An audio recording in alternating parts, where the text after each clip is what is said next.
Starting off this unit with a discussion of Justinian and his oh-so-beautiful wife Theodora, and his contribution to the Byzantine Empire, which is the eastern half of the Roman Empire that doesn't collapse following the fall of Rome.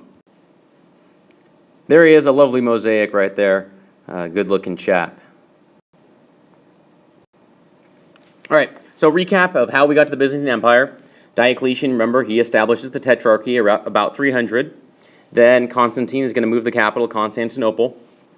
The east is going to develop on its own, and then from there, the west is going to fall, and then the time period that we're talking about is 527. Justinian is going to go and develop the empire, so about 50 years-ish after the fall of Rome.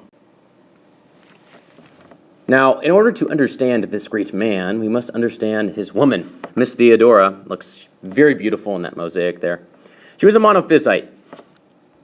And a monophysite was a Christian at the time that believed that Jesus had no human qualities to him. Jesus had only divine qualities. Jesus was only God. The traditional Christian belief is that Jesus is fully human and fully God at the same time. Now, this was a big deal because Justinian tended to persecute these people and didn't like them that much. And then he fell in love with Theodora, who came from basically a prostitute, working-class background, and rose to become the empress. Under Justinian's rule, he's going to treat the monophysites much better because, what do you know, his wife herself is a monophysite. They were known for their lavish ceremonies. When you'd go visit Justinian and Theodora in the palace, you'd have to go and wait for them to come, and you'd sit in your room, and there'd be beautiful mosaics on the wall, and Justinian and Theodora, the curtains would open up, and oh my gosh, they're so beautiful. The four things that we'll talk about: he is known for recovering territory, the Nika Revolt, the stuff that he builds up in Constantinople, and then Justinian's code. So let's get started. Justinian wants to go and conquer the Mediterranean. Basically, the idea, I'll call it the Roman lake. I'll put it in quotes there.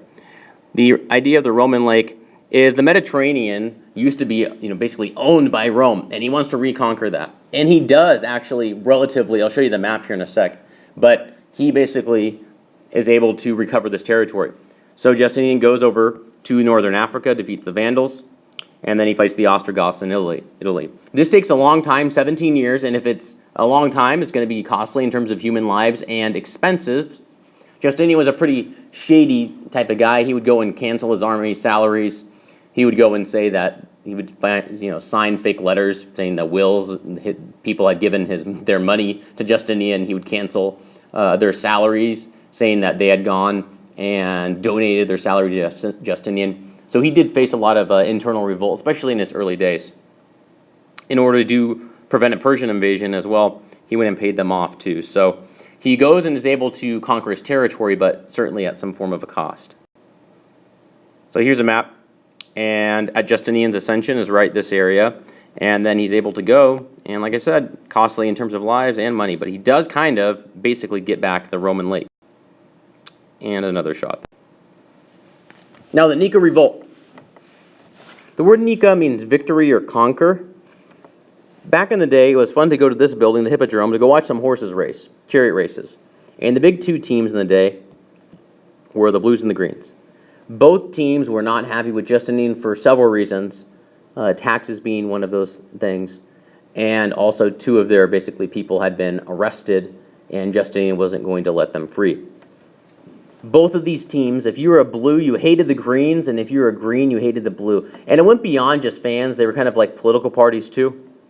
And one day in the Hippodrome, the Blues and the Greens start insulting Justinian, saying, Justinian, you're an awful leader. And before you know it, you have a full revolt, and Justinian is ready to flee out of the city and run with the tail between his legs because he's scared. However, his lovely wife Theodora at the docks tells him, basically, nope, you're not going. Purple is a good color to die in. That's the color of royalty. She says, those who have worn the crown shall never survive its loss. Never will I see the day when I am not saluted as empress. Justinian basically lures the people back into the Hippodrome, goes and sides with one of the team, and 30,000 people are slaughtered, all of his political enemies. Pretty easy to support Justinian at that point because you just killed everybody that hated him.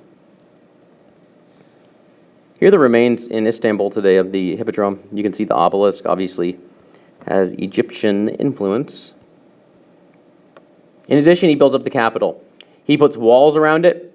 He helps rebuild the church, the Hagia Sophia, because that basically gets destroyed. It's started by Constantine, but the Nika Revolt destroys it. He makes a palace. He builds it up into like a Roman city because he is Justinian and he needs to be known as the greatest Byzantine ruler. It's the place to be. He makes a market there, what we call a bazaar. Just like Augustus, remember, he turned Rome from a city of brick into a city of marble. He makes the marble everywhere. There's a harbor, merchants, all that stuff. However, in 542, that's the year, Justinian goes and there's a big bubonic plague. And we'll talk about the main plague, obviously, during the Middle Ages. But this plague just wipes out. Justinian actually gets sick from it, but he survives, which is pretty rare. And it scrambles his brain. He's pretty paranoid after that.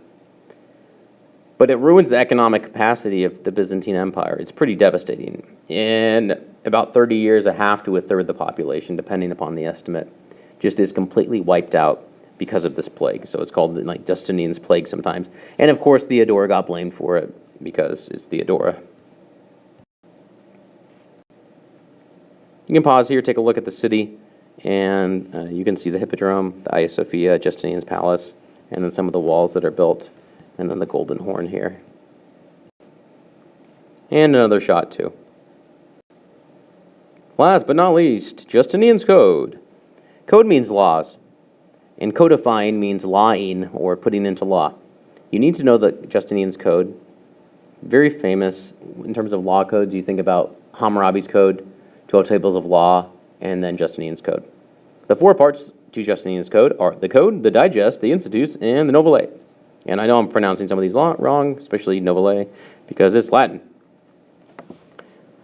The Code are all the old laws since Hadrian. That's easy. The Code has the Code. Then you got the old laws. Then you're going to go have the opinions of laws, interpretation, kind of like the Supreme Court today goes and interprets laws.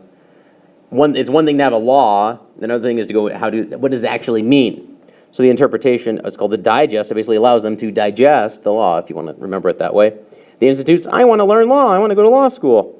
The institutes is a textbook on law. And last but not least are the new laws. So you do need to know the 4 parts of Justinian codes. And it served the Byzantines, basically, this code for like 1,000 years, which is a long time, right? U.S. hasn't even been a country that long, so not even half that long. So it's a very, very important law code. So those are the 4 things that you need to know about Justinian, and let me know if you have any questions.